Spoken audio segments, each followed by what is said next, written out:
Yesterday, I got a little carried away and ended up baking 7 loaves of sourdough. And here's just a little sped up of my day. In between this, I was actually regrouting my shower. And so I look insane, but I promised I washed my hands a lot of times in between. I saw a few different posts of this Christmas tree scoring for sourdough and decided I wanted to make a few sourdoughs for my neighbors and deliver them. But then when I was feeding my starter, I really overfed it, thinking, oh, well, I'm going to be making a bunch of loaves. And then I had so much starter that I didn't want to waste it. And I sort of felt like Straganona and just had to keep making bread, but that's okay.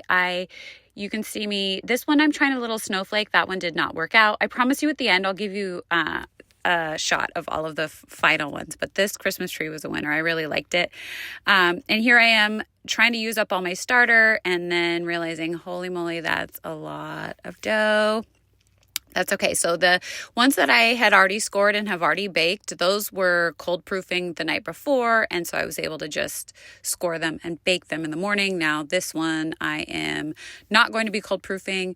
I add my salt in the first stretch and fold. I found they get a little fluffier that way. So that's what I've been doing.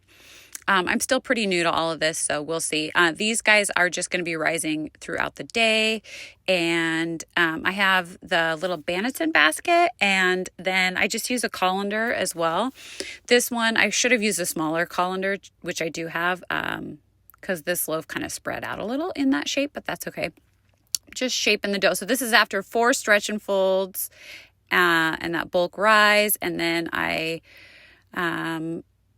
shape them into a ball and then let them rise the rest of the way with the good side down, and do the same thing with the other one. And that colander and the Banneton just let the outside layer dry out just a bit to get that nice crispy crust.